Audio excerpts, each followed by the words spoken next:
Ah, changer de voix. C'est quelque chose que beaucoup d'entre nous ont vécu, même les légendes de la chanson. Prenez Elton John par exemple. Il continue d'éblouir les foules avec ses performances, mais quiconque a suivi sa carrière musicale sait que sa voix a connu de nombreux changements au fil des ans.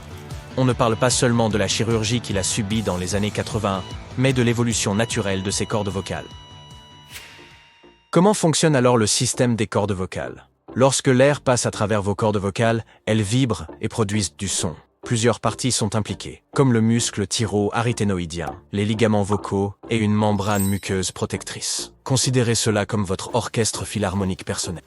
Examinons les principales zones de changement des cordes vocales. Ah, le temps béni de la puberté. C'est une période pleine de surprises, avec des grincements et des couacs inattendus dans nos voix. Mais tout cela fait partie du processus. Les hormones commencent à accomplir des ravages sur la voix à ce moment-là. Pendant l'adolescence, notre corps subit de profonds changements, et notre voix suit la tendance. Chez les garçons, cela se produit entre 12 et 16 ans, et chez les filles, entre 10 et 14. Avant la puberté, notre larynx se situe assez haut dans notre cou, mais à mesure que l'on traverse la puberté, il commence à grandir et à descendre plus bas. Les cordes vocales participent également à ces changements. Elles s'épaississent et s'allongent, créant ces changements de voix impromptus. Passons rapidement à l'âge adulte. En mûrissant, nos voix peuvent de nouveau changer, mais ce n'est pas une expérience commune à tous. Même après la puberté, les hormones peuvent toujours affecter la voix. Le second changement majeur dans notre voix se produit lorsque nous vieillissons, car nos mécanismes vocaux vieillissent avec nous. Le larynx et le système respiratoire qui alimentent notre voix commencent à montrer des signes de fatigue. Les articulations du larynx deviennent plus rigides, et tous ces muscles, ces ligaments et ces tissus, eh bien oui, ils commencent à perdre de leur élasticité. Avez-vous déjà grincé des dents à l'écoute de votre propre voix sur un enregistrement? Vous n'êtes pas seul. C'est un malaise courant qui provient d'un mélange de psychologie et de sciences dures. Lorsque vous écoutez un enregistrement, le son se propage à travers l'air et atteint vos oreilles par conduction aérienne. Il passe à travers votre tympan et de minuscules os de l'oreille et finit par stimuler des nerfs qui envoient des signaux à votre cerveau. Mais voici le truc. Lorsque vous parlez, le son de votre voix atteint votre oreille interne d'une manière bien différente. Une partie passe toujours par la conduction aérienne, mais une grande partie voyage directement à travers les os de votre crâne. Cette conduction osseuse interne donne à votre voix une qualité plus riche et plus profonde lorsque vous vous entendez parler. Ainsi, lorsque vous écoutez un enregistrement, il peut sembler plus criard et plus aigu, ce qui s'avère assez crispant. Et ce n'est pas tout. Entendre un enregistrement de votre voix peut également vous déstabiliser, car c'est comme entendre une nouvelle version de vous-même. La façon dont vous vous percevez et la réalité du son de votre voix ne correspondent pas toujours. Votre timbre est unique et porte une part de votre identité, de sorte que ce décalage peut être assez perturbant. Soudain, vous réalisez que les autres entendent une voix différente pendant tout ce temps. Une étude menée en 2005 a demandé à des patients ayant des problèmes vocaux d'évaluer leur propre voix lorsqu'elle leur était jouée. Étonnamment, ces patients ont eu tendance à évaluer plus négativement leur voix préenregistrée que ne l'indiquaient les évaluations objectives des cliniciens. Il semble donc que nous soyons nos juges les plus sévères en la matière. La première voix humaine a été enregistrée en France en 1860. Il s'agissait des 10 premières secondes dit au clair de la lune. Et la captation de la voix a fait beaucoup de chemin depuis. La messagerie vocale, les appels en direct et la transcription intégrée dans le système cloud sont désormais des fonctionnalités de base. Avec l'essor de l'IA, nous assisterons sûrement à d'autres avancées. Saviez-vous que le chant et la parole utilisaient différentes parties de notre cerveau?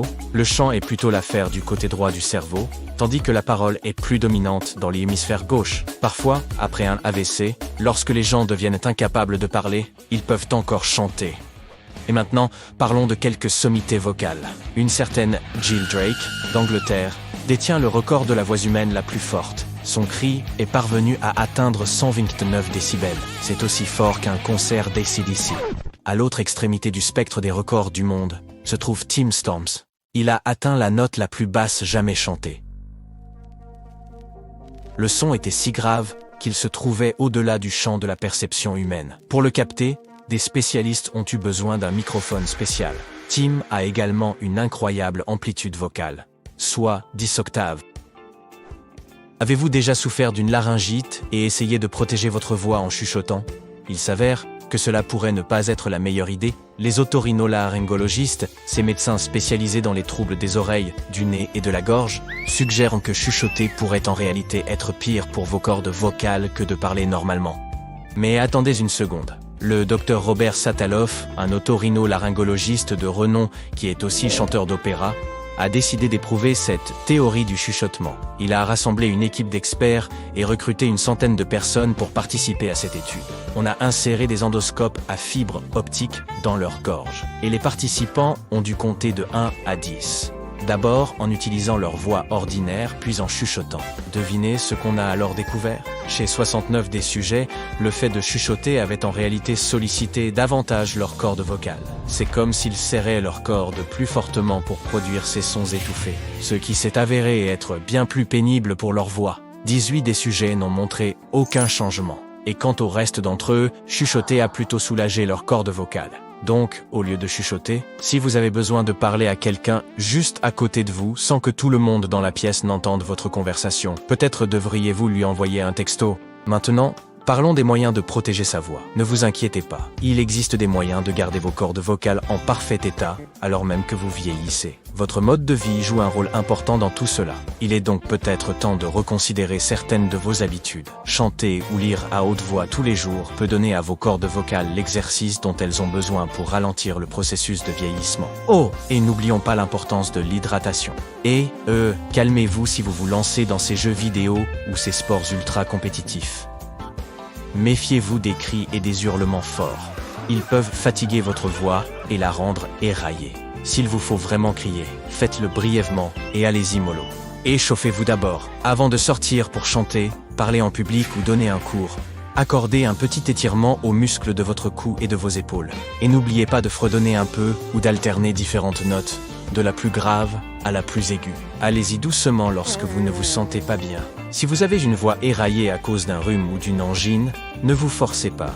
Résistez à l'envie de vous éclaircir la gorge. Lorsque vous avez une rhinopharyngite ou un rhume tenace, ne vous raclez pas la gorge à toute va. Buvez un peu d'eau ou prenez une pastille apaisante pour la toux à la place. Enfin, sachez partager le temps de parole. Si vous avez jacassé toute la journée à cause de votre travail, laissez quelqu'un d'autre prendre la parole pour changer. Reposez vos cordes vocales, elles vous en seront reconnaissantes.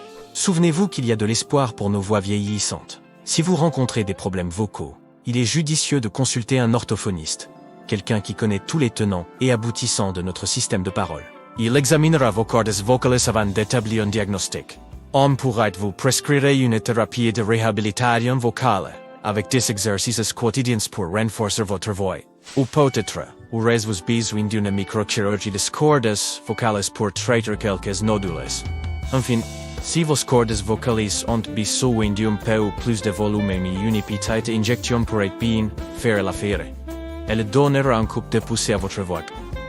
Oh, et saviez-vous que votre voix était unique? Tout comme vos empreintes digitales, il n'en existe pas de vraiment semblables. Personne d'autre sur la planète ne sonne exactement comme vous. N'oubliez donc jamais à quel point vous êtes spécial.